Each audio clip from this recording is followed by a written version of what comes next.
شروع میں حکم تھا ورنہ صحابی اس کے خلاف فتویٰ کیوں دیتے؟ کچھ کہتے ہم نے صحابی کو نہیں ماننا حدیث کو ماننا، ایک پھڈا تو تلواریں چلتی گھروں میں.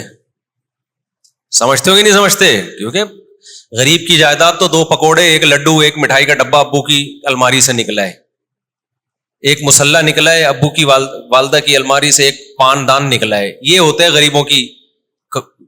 جو پیسے والے لوگ ہیں نا ان کی وراثت میں کیا کچھ نہیں نکل رہا ہوتا. اس لیے اللہ نے وراثت کے حکام خود بیان کر دیے قرآن میں تاکہ پھڈا ہی نہ ہو. کرنے والے تو اس میں بھی کر لیتے ہیں. اللہ نے بیان کر دیا یوصیکم اللہ فی اولادکم، اللہ نے وصیت کر دی ہے تمہاری اولاد کے بارے میں، مرو گے للذکر مثل حظ الانثیین، 2 بیٹیوں کے برابر 1 بیٹے کا حصہ ہے. اور ایک چیز وَلَكُمْ نِصْفُ مَا تَرَكَ أَزْوَاجُكُمْ، تم مر گئے، تمہاری اولاد اگر نہیں ہے تو بیوی کو ملے گا وَلَهُنَّ الرُّبُعُ، 1/4، 25% بیوی کا ہے. اور اگر وہ مر گئی تو 50% تمہارا ہے، اس کے اگر اولاد نہیں ہے، اولاد ہے تو پھر 1/4 ہے. ایسی ایکسپلین کیا نا بہترین طریقے سے کہ جھگڑا کیا ہو جائے، ختم. وراثت کے حکام قرآن نے کھول کے بیان کر دیے. تو چند حکام ہی ہیں، چند یتیموں کے حکام قرآن نے وضاحت سے بیان کر دیے، بہت چند ملیں گے. باقی قرآن میں احکام نہیں ہے، زیادہ آرڈرز نہیں ہے. قرآن میں 3 باتوں کو زیادہ فوکس کیا گیا ہے، بار بار قرآن اسی کو ہائی لائٹ کرتا ہے. نمبر 1، خود سے نہیں بنے ہو، کسی نے تمہیں بنائے. اور یہ 3 سوال ہی ایسے ہیں جو دنیا کے لیے سب سے زیادہ امپورٹنٹ ہے. انہی سے دنیا جان چھڑاتی ہے. باقی مذہب سے کسی کا کیا لینا دینا بھائی. امریکہ میں مسجدیں کم تھوڑی ہیں، جاپان میں کوئی کم مسجدیں تھوڑی ہیں. حاجی امریکہ سے بھی آتے ہیں، ہو سکتا ہے اسرائیل سے بھی آتے ہوں، ٹھیک ہے نا. حاجیوں پہ کوئی مسئلہ تھوڑی ہے. 3 بڑے سوال آتے ہیں. پہلا سوال، ہم بنے نہیں ہیں، ہمیں کسی نے بنایا ہے. قرآن اس کو بہت فوکس کرتا ہے. نمبر 2، توحید، کہ صرف وہی ہے، اس کے ساتھ کسی کو شریک بولو نہیں کرنا. نہ شرک اکبر کرنا ہے، نہ شرک اصغر. اکبر کیا ہوتا ہے؟ آپ نے یہ سمجھ لیا کہ اللہ کے علاوہ بھی کسی اور کے پاس وہ اختیارات ہیں اسباب سے ہٹ کے کچھ کرنے کے. دیکھو دنیا میں جو بھی کچھ کرتا ہے نا، کوئی لاجک ہوتی ہے اس کی تو کام کر لے گا، کوئی سبب نہ ہو تو کام نہیں کرے گا. ڈاکٹر نے آپریشن کرنا ہے، کینچی ہوگی تو کاٹ دے گا، کینچی نہیں ہے تو پھونکے لگا کے کاٹے گا وہ. شرک اکبر تو یہ ہے کہ آپ نے یہ یقین کر لیا، عقیدہ رکھ لیا کہ یہ فلاں شخص میری بگڑی بنا سکتا ہے، اسباب سے ہٹ کے کام کر سکتا ہے. جیسے میں مثال دے رہا تھا، ڈاکٹر نے کینچی استعمال کیے بغیر آپریشن نہیں کر سکتا، انسٹرومنٹ اسباب اختیار کرنے پڑیں گے. اسباب سے ہٹ کے دنیا میں کوئی کام نہیں کر سکتا. اس کے اللہ نے اختیارات کسی کو دیے ہی نہیں ہیں. آپ کہہ سکتے ہو، بار بار میں یہ مثال دیتا ہوں، معجزہ پھر کسے کہتے ہیں؟ نبی نے تو یہاں سے چاند کے 2 ٹکڑے کر دیے، اس کی کوئی سائنٹیفک لاجک ہے؟ نہیں ہے. تو خوب سمجھ لو، نئے لوگ آتے ہیں نا، اس لیے ایک موضوع کو ریپیٹ کرنا پڑتا ہے بار بار. معجزہ نبی کا عمل نہیں ہوتا، معجزہ کس کا عمل ہوتا ہے؟ اللہ کا. نبی نے چاند کے 2 ٹکڑے نہیں کیے ہیں. کس نے 2 ٹکڑے کیے ہیں؟ اللہ نے کیے ہیں. اس کی دلیل یہ ہے کہ موسیٰ علیہ السلام لاٹھی کو پھینکتے تھے، سانپ بن جاتی تھی نا، تو موسیٰ تھوڑی بناتے تھے. اگر موسیٰ علیہ السلام کو یہ اللہ نے اختیار دے دیا ہوتا کہ جب چاہے لاٹھی کو سانپ بنا لیں، تو پھر موسیٰ علیہ السلام کو تو پہلے اللہ نے پوچھا یہ تیرے دائیں ہاتھ میں کیا ہے؟ حضرت موسیٰ نے کہا لاٹھی. اللہ نے کہا اس کو ڈال زمین پہ. جب ڈالا ہے سانپ بن گئی، موسیٰ علیہ السلام دوڑ گئے، خوف سے بھاگ گئے، فرار ہو گئے وہاں سے. اللہ نے کہا واپس پلٹو، اس کو پکڑو، اس لاٹھی کو، میں دوبارہ اس کو لاٹھی بنا دوں گا. تو سانپ بھی اللہ بنا رہا ہے، اس سانپ کو لاٹھی بھی کون بنا رہا ہے؟ اللہ بنا رہا ہے. اگر حضرت موسیٰ نے خود بنایا ہوتا تو فرار تھوڑی ہوتے وہاں سے ڈر کی وجہ سے. تو پیغمبر کا ہاتھ استعمال ہو رہا ہے، کام کون کر رہا ہے؟ اللہ. اور پیغمبر کے پاس اختیارات بھی نہیں ہیں کہ جب چاہیں کر دیں. اللہ نے نبی کو کہہ دیا کہ آپ چاند کی طرف اشارہ کریں، میں 2 ٹکڑے کر دوں گا. اللہ نبی کو نہ کہتے تو بھائی 100 دفعہ بھی کوئی بھی چاند پہ 100 دفعہ اشارہ کرتے، کچھ بھی نہیں ہوتا چاند کو. سمجھتے ہو کہ نہیں سمجھتے؟ موسیٰ علیہ السلام جب دریا کے کنارے آ کے رک گئے ہیں، پیچھے سے فوجیں آ رہی ہیں فرعونیوں کی، حضرت موسیٰ پریشان، اب کیا ہوگا؟ اللہ نے کیا کہا؟ اس لاٹھی کو آپ پانی پہ ماریں، میں 12 ٹکڑوں میں تقسیم کر دوں گا. تو لاٹھی سے جو سمندر ٹوٹ رہا ہے, ٹکڑے ہو رہا ہے, وہ کون کر رہا ہے؟ اللہ. تو معجزہ اللہ کا عمل ہوتا ہے. پیغمبر کی طرف اس کی نسبت مجازی ہوتی ہے, مجازن نسبت کر دی جاتی ہے. حقیقت میں پیغمبر کے پاس اختیارات نہیں ہوتے کچھ کرنے کے, سمجھتے ہو. اسی طرح کرامت جو بزرگوں کی ہوتی ہے وہ بھی کرتا اللہ ہے, بزرگوں کے پاس اختیارات نہیں آ جاتے. لہذا مانگا بزرگوں سے نہیں جائے گا, نہ پیغمبروں سے. مانگا کس سے جائے گا؟ اللہ سے. آپ کہہ سکتے ہیں نا فلاں بزرگ کے ہاتھ پہ یہ ہو گیا, مردہ زندہ ہو گیا, فلانا ہو گیا. بھائی وہ اللہ کر رہا ہے نا, تو مانگا کس سے جائے گا؟ اللہ سے. بعض لوگ یہ بھی کہتے ہیں فرشتے جب بارش برساتے ہیں, فرشتوں سے اتنا کام, تو پیغمبر سے کیوں نہیں ہو سکتا؟ فرشتے بھی بارش نہیں برساتے. کون برساتا ہے؟ اللہ. اللہ ان کو استعمال کرتا ہے کاموں میں.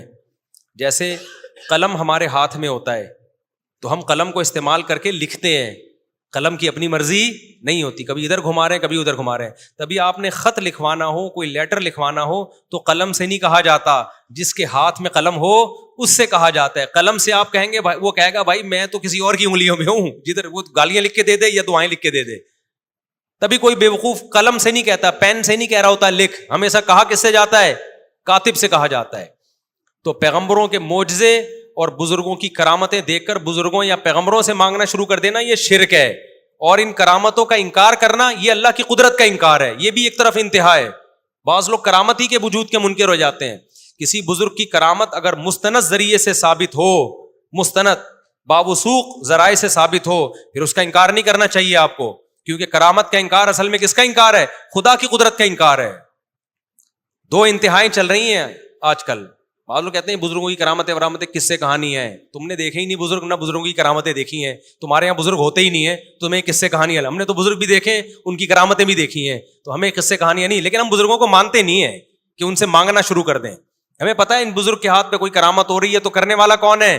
اللہ. اور ہم تو اپنے بزرگوں کی جو ہم نے کرامتیں دیکھی بیان بھی نہیں کرتے. ہم سمجھتے ہو کہ نہیں؟ کیونکہ عوام کی مینٹل لیول سے اوپر کی چیزیں ہیں. ورنہ ہم جن بزرگوں کے یہاں رہے ہیں نا, ان کی کرامتیں بیان کر دیں تو یا تو تم ہمیں جھٹلاؤ گے یا تم بولو گے احساس کمتری میں جاؤ گے. ٹھیک ہے نا, کہ تم لوگ کیا بزرگ ہی نہیں ہوتے. تو دو انتہائیں چل رہی ہیں. کچھ ایک قوم تو ایسی جنہوں نے بزرگوں کی کرامتوں میں ہی دین کو سارا رکھ دیا ہے, اور کرامتیں بھی ایسی ایسی لا رہے ہیں جن کا وقوع ممکن ہی نہیں ہے, یعنی جو کوئی مستند ذریعے سے ثابت ہی نہیں ہے. وہ ایسی ایسی, ابھی چاند پہ پہنچایا تھا نا کسی نے غوث اعظم کو, کوئی مستند ذریعے, کوئی کتاب میں نہیں ہے یہ واقعہ, کوئی مستند ذریعے سے ثابت نہیں ہے. ایک تو چاند پہ جا رہے ہی نہیں ہو تم لوگ, اوپر سے ایسے ایسوں کو پہنچا رہے ہو جو اس الزام سے کیا ہیں, بری ہیں. تو ایک یہ شرک ہے. دوسرا شرک کیا ہوتا ہے کہ اللہ کے حکم کے مقابلے میں کسی کے حکم کو فالو کرنا. یہ شرک اصغر ہے. یہ مارکیٹ میں بہت ہول سیل کے حساب سے چل رہا ہے. تو اللہ نے دونوں کی نفی کی ہے.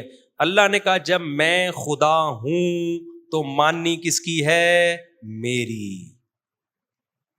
ہم کلچر کو خدا مانتے ہیں, اللہ کو خدا نہیں مانتے. افرأیت من اتخذ الہہ ہواہ, اے مخاطب کیا تو نے دیکھا جس نے اپنی خواہشات کو خدا بنایا ہوا ہے. اپنی خواہشات سے پوچھتا ہے کہ کیا دل چاہ رہا ہے. خواہشات کہتی ہیں پینے کا دل چاہ رہا ہے, شراب پینے کا, چل بھائی پی لیتے ہیں. خواہشات کہتی ہیں چوری کا دل چاہ رہا ہے, چل بھائی چوری. خواہشات کہتی ہیں انٹرنیٹ پر فحش فلمیں دیکھنے کا دل چاہ رہا ہے, چل بھائی یہ خواہش پوری کرتے ہیں. تو اس کا خدا اللہ ہے یا خواہشات ہیں؟ غلام کی اپنی مرضی چلتی ہے. آپ کسی آفس میں بیٹھے ہو, آپ کو تنخواہ بھی ملتی ہے, آپ کا ایک باس بھی ہے. باس نے آپ کو کہا کہ یار ایسا کر 2 دودھ پتی بنا کے لا. آپ دودھ پتی کے بجائے آپ گرین ٹی بنا کے لے آئے. وہ کہا بھائی تو گرین ٹی نہیں, میں نے تو تیرے کو دودھ پتی بولا تھا. آپ کہا سر میرا جو دل چاہ رہا ہے نا وہ گرین ٹی کا چاہ رہا ہے, 1 کپ آپ پئیں گے, 1 کپ میرا جو دل چاہتا ہے میں تو وہی کرتا ہوں. لیکن سر آپ میرے باس ہیں. باس اور سنائیں کیسے ہیں آپ؟ ہو سکتا ہے باس ایک دفعہ برداشت کر لے, اس کے بعد باس نے کہا ایسا کر نہاری لے کر آ, اپنے لیے بھی 2 روٹی لیا, آج تجھے بھی ساتھ بٹھا کے کھاؤں گا. آپ بریانی لے کر آ گئے. باس کہہ رہے میں نے تجھے بریانی نہاری بولا تھا. آپ کہ سر میرا جو دل چاہ رہا ہے نا, نہاری تو رات میں نے کھائی ہے, مفتی صاحب کی ویڈیو دیکھی تھی, میرا دل چاہ میں کھا لوں, تو رات تو میں کھا چکا ہوں, اب میں کیا کھاؤں گا؟ بریانی. باس کہے گا ایسا کر یا تو میری کرسی پہ آ کے بیٹھ جا یہی کہے گا نا, یا مجھے باس کہنا چھوڑ دے, یہ تکلف نہ کیا کر. تو ہم بھی یہی کچھ کر رہے ہیں اللہ کے ساتھ. زبان سے کہتے ہیں لا الہ الا اللہ, بچہ پہلا جملہ ہمارے یہاں سیکھتا ہے لا الہ الا اللہ, کوئی معبود نہیں ہے, غلامی کے لائق صرف اللہ ہے. اس کے بعد سارا دن مانتے کس کی ہیں؟ اپنی. اللہ نے کہا فجر کی نماز پڑھو, میں نے کہا دل نہیں چاہ رہا یار. آج میرے ایک پرانے دوست آئے, بڑے پکے نمازی تھے, میں نے کہا 5 نمازیں پڑھو, کہہ رہے 4 پڑھ رہا ہوں, 5ویں نہیں ہو پا رہی, فجر نہیں ہو پا رہی. تو میں نے کہا خرید کوئی پیکج ویکج ہے فجر کا آپ کے پاس, کوئی معاف کروا لی ہے؟ کیوں نہیں ہو پا رہی بھائی؟ آپ کو کہیں انٹرویو کے لیے بلائے, کوئی اچھی جگہ جاب آ جائے اور صبح 4 بجے بلایا جائے, 5 بجے, چھوڑے انٹرویو کو, ڈیٹنگ پوائنٹ میں اگر 4 بجے کا ٹائم دے محبوبہ, کوئی یہ کہے گا کہ جی میری آنکھ نہیں کھلی؟ بولو نا, کوئی بھی نہیں کہے گا بھائی. تو بات یہ کہ جب اللہ ہے, اور خدا کی قسم اللہ جو دیتا ہے نا, فجر کی اذان میں اللہ نے الصلاۃ خیر من النوم کا الگ سے لفظ ایڈ کروایا کہ نماز نیند سے بہتر. یہ جو مزے تمہیں آ رہے ہیں نا, یہ مزے اس مزے کے مقابلے میں کچھ بھی نہیں ہے جو نماز کے بعد تمہیں ملیں گے, دنیا میں بھی اور آخرت میں بھی. سب سے لذیذ نماز اللہ نے فجر کی رکھی ہے, سب سے مزے کی نماز جماعت کے ساتھ. تو یہ دوسری نوعیت کا شرک ہے, اس کی بھی قرآن میں بہت زیادہ بولو نفی ہے. بھائی صرف اللہ ہے, کسی کو نہیں مانتا ایسی کی تیسی. لوگوں سے بولا کرو, میں اکثر ایک واقعہ سناتا ہوں. ہمارے حضرت بتایا کرتے تھے کہ اسلام آباد میں ایک آدمی کا جاب ملی, وہ بندہ پہلے ہی نماز نہیں پڑھتا تھا. تو انٹرویو کے دوران انہوں نے کہا بھائی آپ کو نماز پڑھنے کی اجازت نہیں ہوگی. اس نے کہا مجھے نہیں چاہیے ایسی جاب. اس نے کہا یار آپ پہلے سے تو نمازی لگ نہیں رہے ہو کوئی شکل وکل سے. اس نے کہا میں نہیں پڑھتا, لیکن تمہارے کہنے پہ چھوڑوں یار, یہ کوئی طریقہ؟ بولو, یہ تو اللہ سے بھی آگے تمہیں لے کے جا رہا ہوں میں. یعنی باقاعدہ میں ایسی جاب رکھوں جس میں نماز نہ پڑھنے کی پرمیشن, حکم ہو. ایسی جاب پہ 100 دفعہ لعنت. پڑھتے نہیں پڑھتے ہمارا معاملہ ہے, لیکن جاب میں یہ شرط کہ نہیں پڑھے. تو یعنی روزی اللہ دے رہا ہے, لیکن روزی میں شرط یہ کہ اللہ تیری عبادت نہیں کروں گا میں. تو روزی تو اللہ پھر بھی دے دے گا میرے بھائی, لیکن اس روزی وہ آگ کے انگارے بنیں گے تمہارے لیے. یعنی آپ کسی سے رزق لے بھی رہے ہو, باپ سے کہہ رہے ہو ابا مجھے جیب خرچی دے دو, لیکن پسٹول خرید کے آپ کو ماروں گا میں. تو ابا دے تو دے گا, لیکن چھوڑے گا نہیں وہ تمہیں. دیتا تو اللہ نافرمانوں کو بھی ہے اور فرما برداروں کو بھی ہے. تو یہ احکام اللہ نے بیان کیے. اور تیسرا حکم جو اللہ نے بہت زیادہ قرآن میں بیان کیا ہے, ہر رکوع میں, ہر پارے میں, بار بار. میں یہ اس لیے 3 احکام کو بار بار کر رہا ہوں کہ انہی تینوں کو چھوڑا ہوا ہے ہم نے, اور میں اسی تینوں پہ بہت زیادہ اسی وجہ سے بیان کرتا ہوں کہ قرآن کے بیسک ٹاپکس ہیں.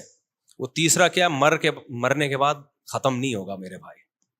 مرنے کے بعد تمہیں نظر آتا ہے کیڑے کھا کے ختم کر دیتے ہیں, یہ تمہاری باڈی ختم ہوتی ہے, تم ختم بولو نہیں ہوتے, تم فنش نہیں ہوتے, روح باقی رہتی ہے جس کو عذاب بھی ہوتا ہے ثواب بھی. اور میدان حشر میں دوبارہ ایک جسم ملے گا تمہیں. ہمیشہ کے لیے انسان فنا ہونے کے لیے نہیں آیا. موت کے بعد زندگی ہے جس میں اچھوں کو اچھے کا حساب ملے گا, بدلہ ملے گا, بروں کو برائی کی سزا ملے گی. یہ چیز بھی سائنسدان نہیں مانتے. یہ 3 چیزیں ایسی ہیں جن کو لبرل لوگ نہیں مانتے.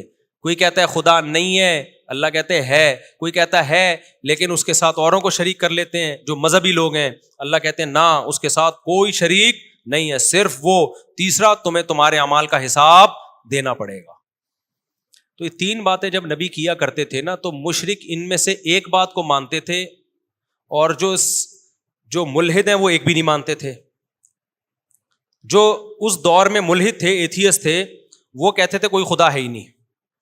ان ہی الا حیاتنا دنیا نموت و نحیا وما یہلکنا الا الدہر. کہتے کچھ بھی نہیں ہے بھائی, ہم پیدا ہوتے ہیں مر جاتے ہیں, یہ زمانے کے تصرفات ہیں, یہ نیچرل ہے. یہ کیا ہے سب؟ یہ نیچرل پروسیس ہے. جیسے بیج زمین میں ڈالو, پودا اگے گا, پھل اگے گا, آم ادلیں گے, نیچرل ہے نا. کرنے ورنے والا کوئی بھی بولو نہیں ہے. تو یہ سب آٹومیٹیکلی ہو رہا ہے. مر گئے, کھاؤ پیو موج مستی. آج بھی بہت سے لوگ, زیادہ تر تو آج دنیا میں اسی طرح کے لوگ ہیں, حتیٰ کہ ہندو نام کے ہندو ہیں, سوچ ان کی بھی وہ ہندوؤں کا بھی 7 جنم ونم والا گیا. وہ ایک ہندو پنڈت نے کسی نے کہا نا کہ کوئی برا کام کر رہا تھا تو ہندو پنڈت نے اس سے کہا کہ تو اگلے جنم میں گدھا بن جائے گا. اس نے کہا پچھلے جنم میں گدھا تھا, اس جنم میں کیا بناؤں, کچھ اچھے کام کیے تو میں انسان بن گیا ہوں, تو اب میں دوبارہ کیا بن جاؤں گا, گدھا, تو پھر میں کچھ اچھے کر لوں گا پھر انسان بن جاؤں گا. خیر یہ ان کا عقیدہ ہے, ہمیں اس سے کیا لینا دینا. تو ان کا یہ کہ 7 جنم ہوتے ہیں, لیکن اب دنیا میں لوگ اس کو, کیونکہ کسی مستند کتاب سے ثابت نہیں ہے وہ, تو جو ملحد تھے وہ کہتے تھے ان ہی الا حیاتنا الدنیا, صرف ایک دنیا کی زندگی ہے, مرتے ہیں پیدا ہوتے ہیں, زمانے کے تصرفات ہیں اور کچھ بھی نہیں ہے. ان پہ قرآن نے رد کیا. اوحا ربک الی النحل, اللہ کہتے ہیں نیچر نے اتنی حسین ہے کہ ایک شہد کی مکھی, ملکہ مکھی, مزدور مکھیاں پورے ایک گیدرنگ کے ساتھ جاتی ہیں, چھتا تیار کرتی ہیں, اور فصل کی سبول ربی کی ذلولا, قرآن ایک چیز کو ہائی لائٹ کرتا ہے شہد کی مکھی کی. اتنے لمبے لمبے راستے ٹریول کر کے دوبارہ اسی چھتے میں آتی ہیں, ایسی خوبصورت مینجمنٹ کے بعد اور محنت کے بعد اتنا خوبصورت شہد نکالتی ہیں جس کا ذائقہ اتنا مزیدار, اور اس میں کیسی شفا رکھی ہوئی ہے. میٹھی چیزیں اکثر صحت کے لیے نقصان دہ ہیں, شہد صحت کے لیے انتہائی فائدہ مند ہے. اللہ کہتے ہیں یہ فطرت کی بیوٹی نہیں ہے, یہ اس خدا کی کمال ہے جس نے اس فطرت میں حسن ڈالا ہے. حسن آٹومیٹیکلی نہیں آتا. کبھی دیکھا دلہن بیٹھے بیٹھے تیار ہو گئی, بیوٹی پارلر جائے گی 2 گھنٹے ڈسٹمپر کے ڈبے خالی ہوں گے. اب تو ایسے ایسے بیوٹی پارلر آ گئے ہیں تو اربوں اربوں روپے چھاپ رہے, مرد تیار کر رہے ہیں دلہنوں کو. یہ تو بڑی بغیرتی کی بات ہے یار. اور ایسی بیوٹی, ہمارے ایک رشتے دار بتایا کرتے تھے امریکہ تو بہت ایڈوانس ہے بھائی بیوٹی پارلر میں. ابھی خیر میں اب بیوٹی پارلر کے قصے لے کے نہیں بیٹھوں گا آپ کے سامنے. تو ایک بات کہنے دو, بیوٹی پارلر جانا عورتوں کا کام ہے, آدمیوں کا کام بولو.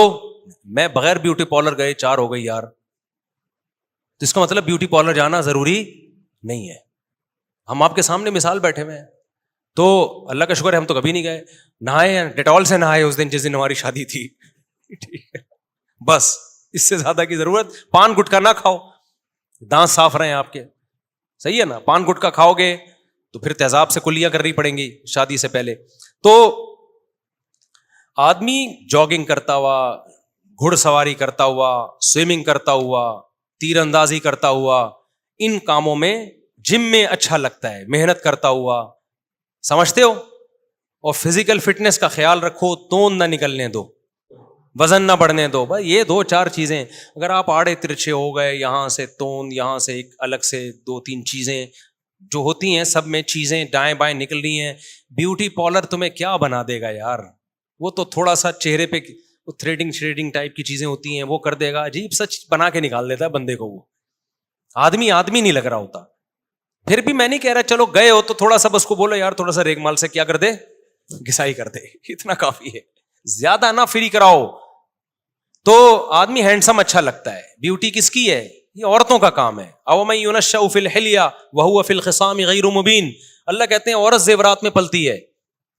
تو خواتین کے لیے ٹھیک ہے بیوٹی پارلر, آدمیوں کے لیے ٹھیک نہیں ہے. تو یہ ٹاپک قرآن نے بہت زیادہ بیان کیا ہے کہ اگر یہ آٹومیٹیکلی ہوتا. آج میں جو سورہ فرقان ہے نا, سورہ فرقان پڑھ رہا تھا, هو الذی خلق من الماء بشرا فجعلہ نسبا وصہرا. یہ آیت مجھے بڑی پیاری لگتی ہے, بڑا مزہ آتا ہے اس کو پڑھنے میں. سورہ فرقان پڑھا کرو, بہت مزہ آئے گا.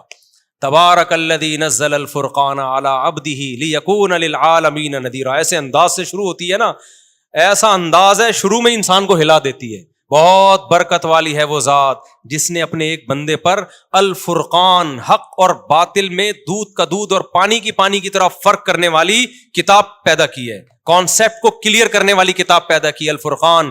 لیکون للعالمین نذیرا, تاکہ وہ ایک یتیم پیغمبر, یتیم محمد صلی اللہ علیہ وسلم سارے جہانوں کے سارے انسانوں کو اللہ کے خوف اور اللہ کے عذاب سے ڈرا دے. کیا ڈرائے؟ کہ تم سب آزاد نہیں ہو, تم میں ہر شخص سے اپنے اعمال کا حساب دینا پڑے گا. اس پیغام کو لے کے محمد صلی اللہ علیہ وسلم مکہ میں آئے, اور ایک یتیم پہ اللہ کہتے ہیں ہم نے قرآن اس لیے نازل کیا تاکہ یہ یتیم ساری دنیا کے سارے انسانوں کو بتا دے کہ مرنے کے بعد ختم نہیں ہونا, مرنے کے بعد حساب و کتاب دینا ہے. کیا جلال ہے یار اس ایک آیت میں. اور نازل کب ہو رہی ہے؟ مکہ میں, جب 4 آدمی بھی مسلمان نہیں ہوئے تھے. اور ایسے یتیم پہ نازل ہو رہی ہے جو نہ لکھنا جانتے اور نہ پڑھنا جانتے. کیا کانفیڈنس ہے یار, کیا کانفیڈنس ہے. اگر کوئی اس وقت ہوتا وہ کہتا بھائی تمام جہان آپ ایک مکہ میں یتیم, کوئی جانتا آپ کو ہے نہیں, قافلے یہاں سے نہیں گزرتے, نہ پانی ہے نہ گھاس ہے, اور بات کیا کر رہے ہو ساری دنیا کے سارے انسان. اللہ کہتا ہے وہ برکت والی ذات ہے جس نے قرآن کو نازل کیا, اس قرآن کے ذریعے ہی پھیلا دے گا اللہ. اور آج پھیلا دیا نا پوری دنیا میں. دنیا میں کوئی ایک چپا ایسا نہیں ہے جہاں قرآن پڑھا نہ جاتا ہو. دنیا میں سب سے زیادہ نام اللہ کا لیا جاتا ہے. اذانیں دیکھو پوری دنیا میں پھیل چکی ہیں,